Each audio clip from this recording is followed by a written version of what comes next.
Alrighty, we are back. I'm feeling mostly better from the few pain issues I've been having, and it's been a while since I did a review on the channel and since we talked the Feast series. We are up to the final one in this trilogy, Feast 3, The Happy Finish. Again, the taglines for the sequels are great. This one picks up pretty much exactly where Feast 2 leaves off, with everybody trapped on top of the roof trying to get into the sheriff station, right? Where the hobo is. And they were all trapped on the roof. They tried catapulting the grandma. That's who she was too. I couldn't remember when I was recording that video who the old woman was. It's the midget wrestling twins, their grandma. And they launch her corroded body. And it failed. That was like the test though. And then they had Thunder get in there.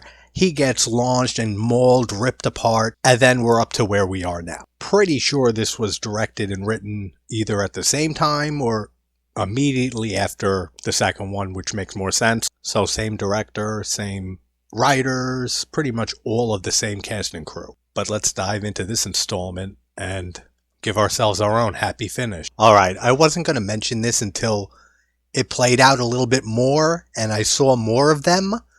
But by the third or so one, I started cracking up and I had to. We have the return of the classic, if you will, title cards for the characters like we got in the first Feast that has a fun fact about them and their life expectancy, which is missing from Feast 2. Now that's making me question how close together these were shot. Was it like directly after Feast 2 and then they just decided, let's go back to what we did in the first movie with the life expectancy and ignored it through the second one? That's kind of weird. That feels like they got some feedback on Feast 2 saying that was maybe something fans were missing and then they brought it back with, this movie. But the one that made me laugh was Greg, who I didn't even have a name for in the video for Feast 2.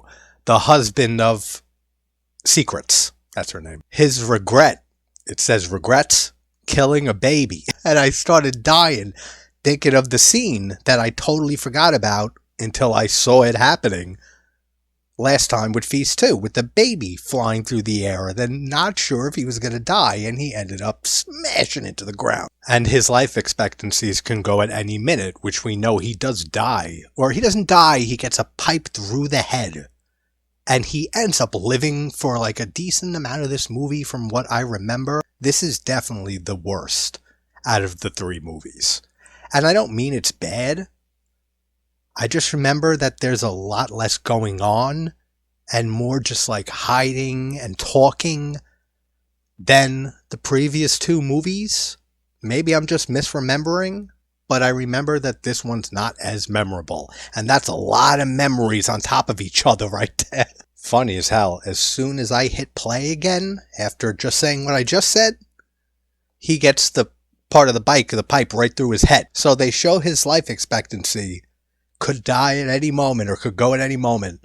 And right after the card goes away and it resumes the movie, he gets it through the head. But it starts with a recap showing the events of the end of Feast 2, like Thunder being tossed to his death and Honey Pie escaping, and this is when she gets decapitated and the monster eats her head and shits it out. And you get that cool camera work when it goes into the creature's mouth and like through him. Funny how that's been the most memorable thing from this whole trilogy for me.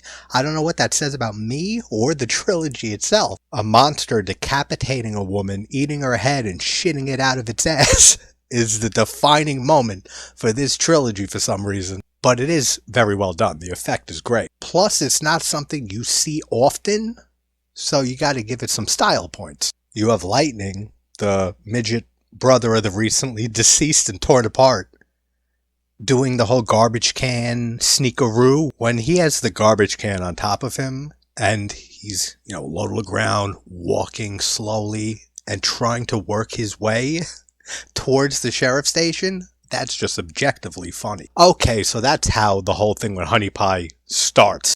Lightning, under the trash can, gets to the sheriff's station, and then Hobo throws a grenade out the door. So Lightning thinks fast, and he puts the trash can down on the ground, hides fully underneath it, but it throws him, real far. And a piece of metal or something hits Honey Pie by the train tracks, and it, cuts her up fucking bad, and she falls to the ground. She's still alright, and then that's when she gets first a title card that says shit happened, which in retrospect, I totally forgot about that. So the fun pun before the kill makes it even more memorable. Oh, and before I forget, Secrets freaks out when she turns around and she sees her husband was skull fucked by the pipe that's sticking out of him. And then we're basically up to where we left off at the end of Feast 2. The monsters are coming through the door on the rooftop, and they look like they are screwed in every way possible. So they end up holding their own against these monsters. They kill a few of them, and right in the last 15 minutes or so of the second movie is when Tit Girl and Tat Girl take their tops off. And I forgot it happened so late into the second film. But the good part of that is right from the beginning of this movie, they're naked. They're naked for the entirety of this movie until they meet their demises. That might be one of the most positive aspects about this third movie. And I completely forgot about this character, Shit Kicker. He's kind of like the hero character from the first movie, because I remember he doesn't last too long. And they build him up. He's allergic to pussies on his title card. He's addicted to love. And he has better chances than God for his life expectancy. So Biker Queen, Tit and Tat Girl, Slasher, slashing those prices, and the bartender. How many characters we got left, man? The Pipehead and Secrets. The whole gang end up, I could have just said that, end up at the police station. And the bikers, they kick the shit literally out of Hobo. Like, he craps himself after Tit and Tat Girl and Biker Queen beat him. That's right. So Slasher, who in his whole intro in the second movie, don't forget, he's so eager to give prices, slash them, give you the best prices out there. He's the best salesman in the world. But as soon as he mentions his lot is nearby and they can use a car to get out of there, he's all hesitant and Jews up. That's funny as hell. But then this is where this movie slows down, and I remember it being like this for a decent amount of it. It just doesn't have the same pacing that the second film has. We have this whole drawn out scene because now we don't have Honey Pie as our blonde, hot, female survivor badass. A lot of words to describe that one person. Since she was killed off right at the beginning of this one, they promote Secrets to that role. And you have Shit Kicker, and they're all in the jail. Shit Kicker is showing her how to load a gun, and you sure you know how to use this, and it's so slow. And this is only an hour and 20-minute movie. And they hear the sound of the gun go off when she accidentally shoots Shit Kicker, that's hard to say, in the face. And he dies immediately, and the monsters end up hearing this and attacking the jail. So I totally forgot all about this scene until it started happening, and then just like the baby scene from Feast 2, I knew the outcome. We have Slasher, who I said owns the lot nearby where they can take a car from. So they leave the sheriff's station, but Slasher takes off in another direction with Tit and Tat Girl, and they end up in a metal container, like a shipping container almost, like where Dexter was born. There's a group of survivors in there that are pissed at Slasher for his card deals, which he really rips them off. He ends up getting attacked from behind while he's up against the wall of this metal container. There's a hole or something that the monster's able to fuck him through. And he starts getting fucked by this monster, and immediately, like we see a few times in this series, how the monsters fuck each other and they give birth right then and there. Same thing. we have his stomach start to get bigger and bigger, and then his stomach bursts open and this creature is born from out of him that's a slasher hybrid, and it gets its own title card, and it starts massacring all of the survivors inside of that container, to the point that when Biker Queen opens it up, it's just a river of blood and guts and just remains of them. Oh, it's so funny. Meanwhile, the rest of them have found Lightning, who's still alive after his close encounter with death with the grenade that sent him flying in the trash can earlier. Hobo's still alive, and they end up going underground to his hidden meth lab in a school bus underground, which is hinted at the very beginning of Feast 2. But unfortunately, one of them, Tit Girl or Tat Girl, meets her demise. If it bothers you which one it is, just put in your head that all tits look the same to me. So it's Biker Girl, Hobo, and Tit and Tat Girl that went down to the school bus underground. And then you had the rest of them, Bartender, Secrets, and Lightning, and still Secret's husband, I forget his name already, with the pipe through his head, still alive. And that's when one of the girls is killed, and really cool kill. The monster just crushes her head, just slowly until it's just crushed and leaves her on the ground. But just like the first two films, all of the kills and the effects look, for the most part, great throughout all of this one. So after the monster kills whatever girl, the other girl comes and sets both Hobo and the monster on fire, and they fall off the bus. Biker Queen, she finally got that bus started, and she drives it off, and then there's this moment where, like, Lightning's on the back, the midget brother who survived, he's on the back of Secrets, and she's running and trying to catch up to the bus, and the bartender is, close, trying to get there too. Tit or Tat Girl gives them a look like, fuck you, and then the bus just stops, and then they end up all getting on the bus. So we got the whole group of survivors now back together. Tit or Tat Girl, the one who is still with us, has a jacket on now, leather jacket, so that's covered up, so meh.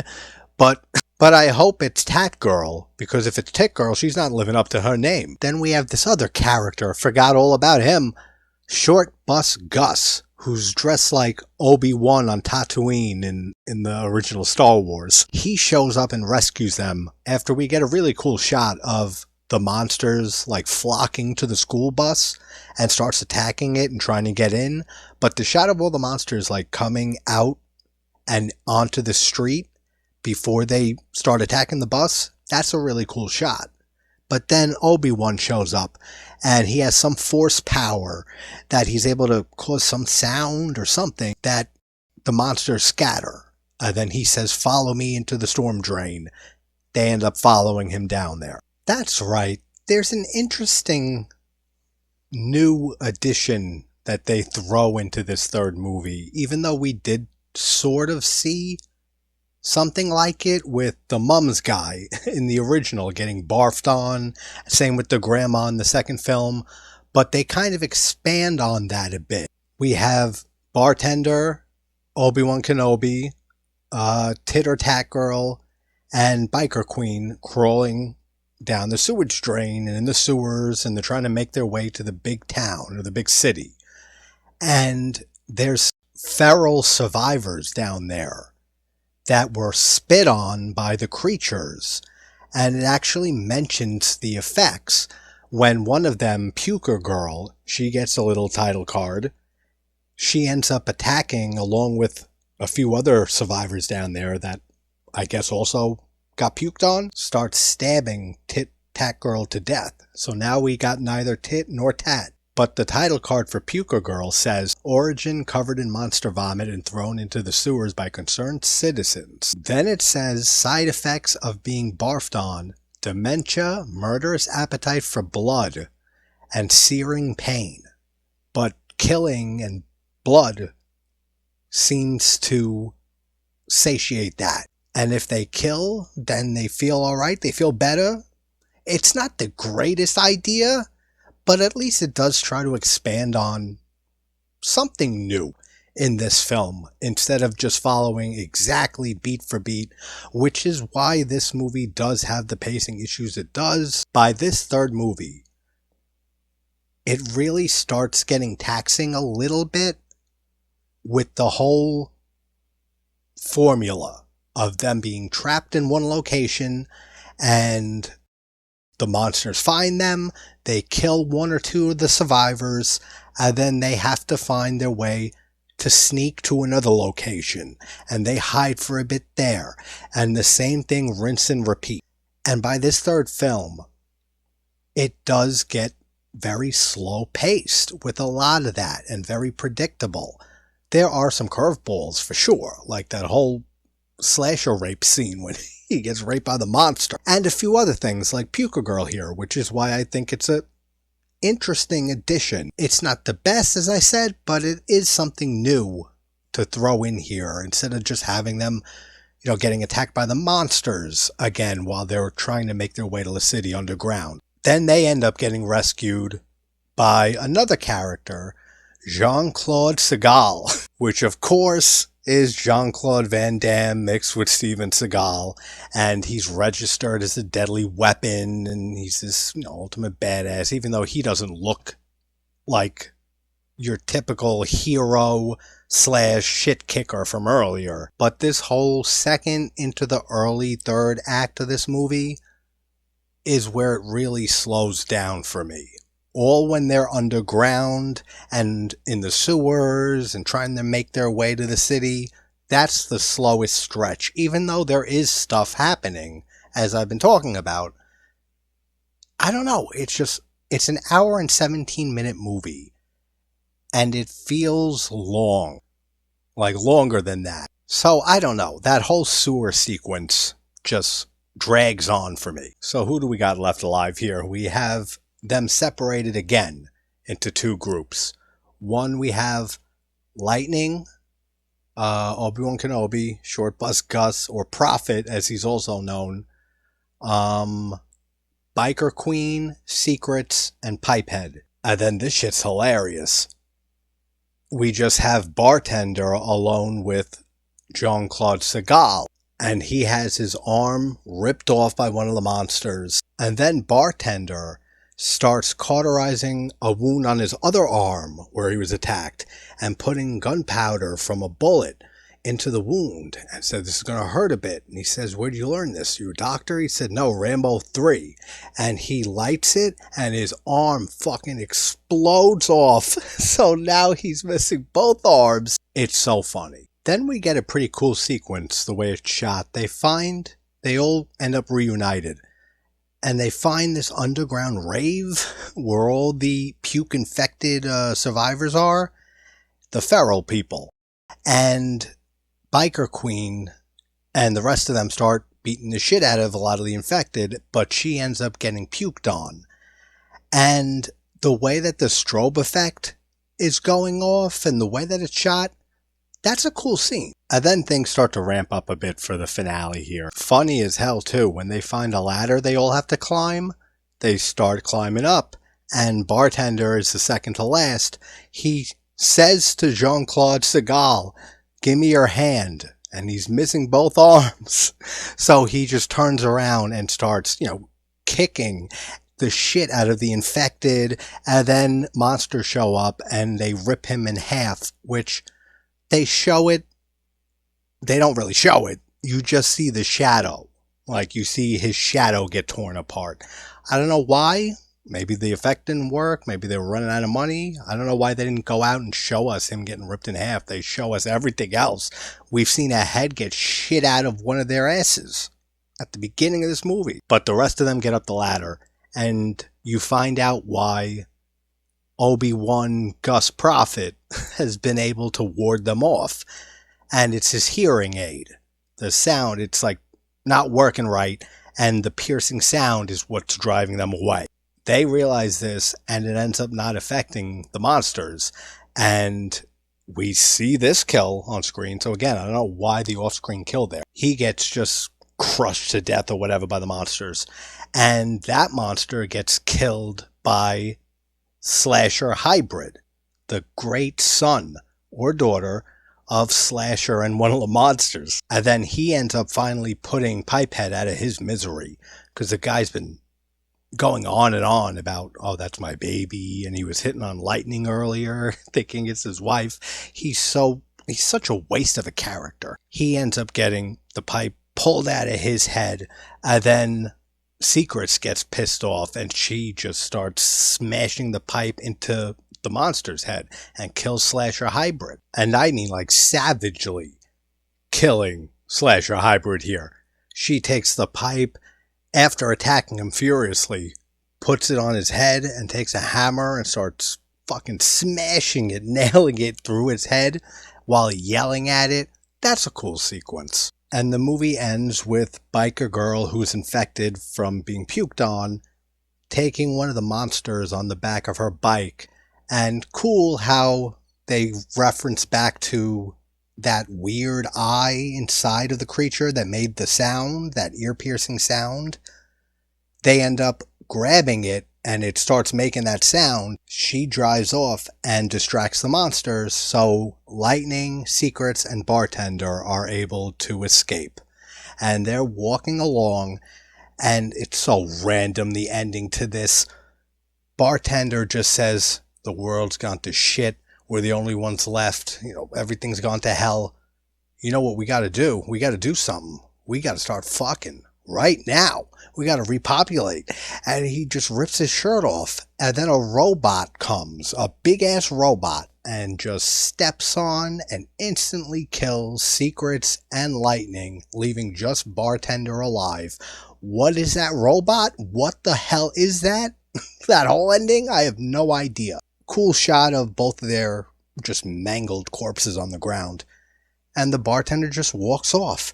And then we get a mariachi singer out of nowhere. Comes on screen and just starts singing a credit song while the credits play about the Feast trilogy. And then a little post-credits sequence with the bartender saying, God damn it, to the camera while he's walking on some road. So he's the only one who survives this whole trilogy from beginning to end. And that's the end of Feast 3 and this whole trilogy. My biggest issue with this third movie is the pacing and how it just doesn't feel as eventful as the second film. Despite it's definitely not as eventful, but the events that do happen in between these long stretches of time. Not too long, but boring long sequences that I feel could have been trimmed down. And then the events that happen and the out there sequences are a mixed bag in this one, compared to the second one where everything works much better for me. So it's easily the weakest in the trilogy for me by far, but also a personal nitpick with it. I feel like you have to watch this movie right after Feast 2, or at least I do, because this movie on its own, it makes it more sluggish to get through. When you pair this movie back to back with Feast 2, it feels like one long film. It flows a little better, and I just feel like it's a more rewarding experience watching Feast 2 and 3 back to back like that. And since the last few weeks, my shoulder and arm has been killing me.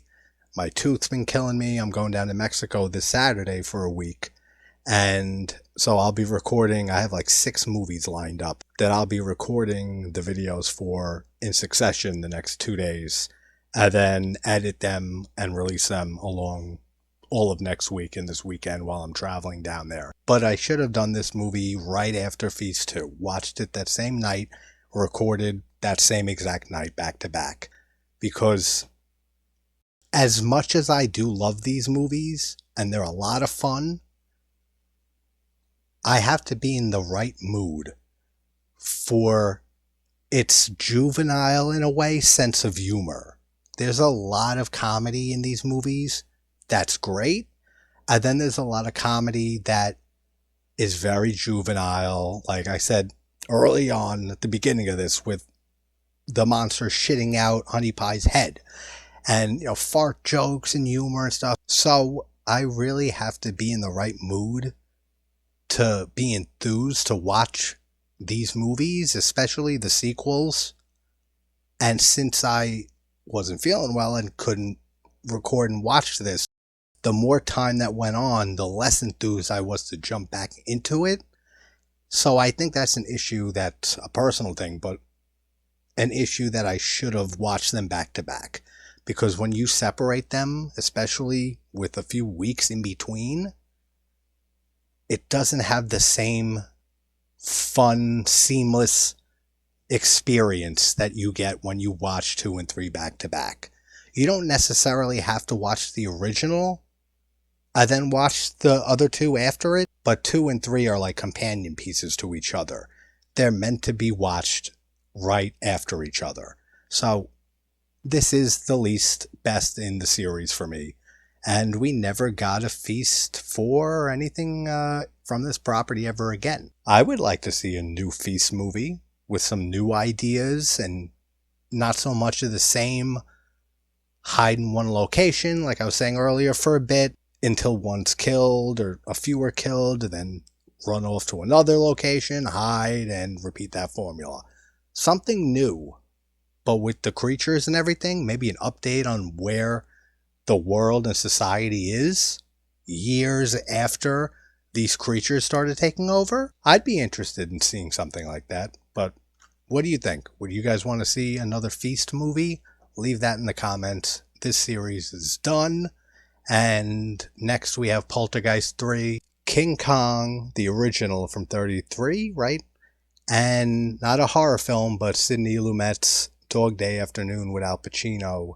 And I have 3 other movies lined up. So that's what's coming up in the next week or so. Hope everyone's having a great night, afternoon, morning, wherever you are. Overall, a very fun trilogy.